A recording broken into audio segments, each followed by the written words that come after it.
మరికొద్దిసేపట్లో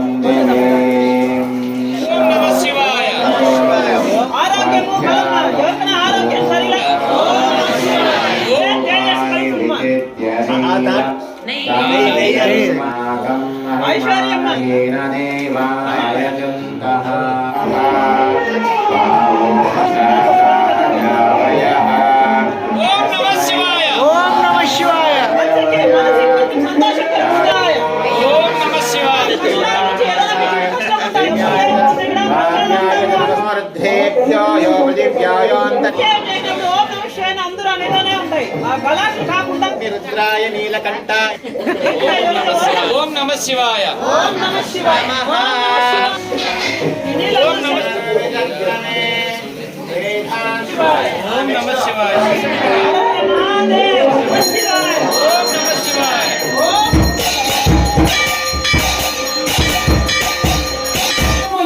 అంటే ఆ విభూతికి విలువ కట్టలేంది.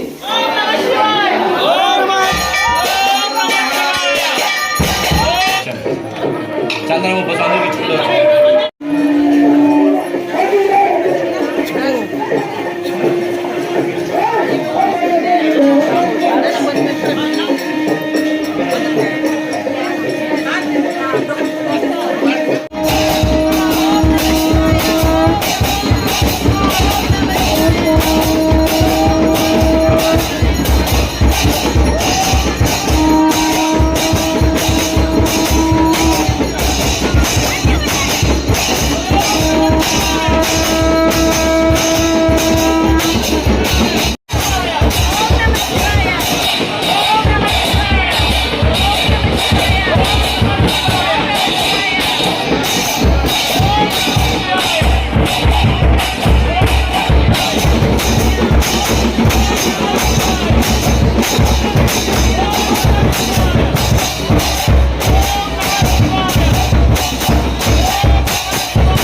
ఈరోజు స్వామివారి మహాశివరాత్రి పురస్కరించుకొని సుజుకి షోరూమ్ వెనక ఉన్నటువంటి మహాకాళేశ్వర స్వామి దేవాలయం నందు తెల్లవారు నుంచి స్వామివారి భక్తులకు దర్శనమివ్వడం జరిగింది.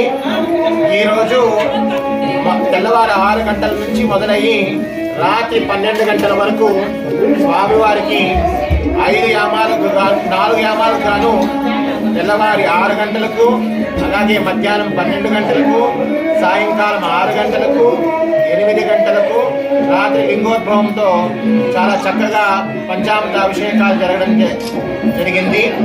అలాగే స్వామివారికి ఈరోజు మన చుట్టుపక్కల ఎక్కడ లేదు, మొట్టమొదటిసారిగా స్పర్శ దర్శనం అంటే స్వామివారిని నేరుగా వచ్చి స్వామివారిని తాకి నమస్కారం చేసుకొని వెళ్ళేటటువంటి దర్శనము ఉజ్జయిని మహాకాళేశ్వరుడికి ఏ విధంగా అయితే జరుగుతుందో ఇక్కడ కూడా అలాగే స్వామివారికి స్పర్శ దర్శనం ఇవ్వడం జరిగింది. భక్తులందరూ కూడా వచ్చి స్వామివారి యొక్క స్పర్శ దర్శనం చేసుకొని స్వామివారి యొక్క అనుగ్రహం పొందడం జరిగింది. అలాగే రేపు అమావాస్య పూజ స్వామివారికి యథావిధంగా తెల్లవారితో అభిషేకము, సాయంకాలం భస్మహారతి ఉంటుంది. భక్తులందరూ కూడా వచ్చి స్వామివారి యొక్క అనుగ్రహం పొందాల్సిందిగా కోరుతున్నాము. అలాగే ఈరోజు మధ్యాహ్నము అత్యంత శక్తివంతమైనటువంటి అన్నాభిషేకం జరిగింది. ఈ అన్నాభిషేకంను శంకర్ గారు స్పాన్సర్ చేశారు. స్వామివారి యొక్క ఆశీర్వాదం వారికి ఎల్లప్పుడూ ఉండాలి. ఇలాగే ప్రతి సంవత్సరం ఆయన యొక్క కొనసాగిస్తూ ఇలాగే స్వామివారికి అన్నాభిషేకం చేస్తూ స్వామివారి యొక్క అనుగ్రహం పొందాలని మేము కమిటీ సభ్యుల తరఫున కోరుకుంటున్నాము. ఈ కార్యక్రమం ఇంత జయప్రదంగా జరగడానికి పలంనేరులో ఉన్నటువంటి ప్రతి ఒక్క భక్తులు, అలాగే మన కమిటీ చైర్మన్ అయినటువంటి తరుణ్ కుమారు, అలాగే 5-6 మంది భక్తులు స్వామివారికి సేవ చేయడం జరిగింది. వారందరికీ కూడా స్వామివారి యొక్క ఆశీర్వాదం ఎల్లప్పుడూ ఉండాలని మనస్ఫూర్తిగా కోరుకుంటున్నాం.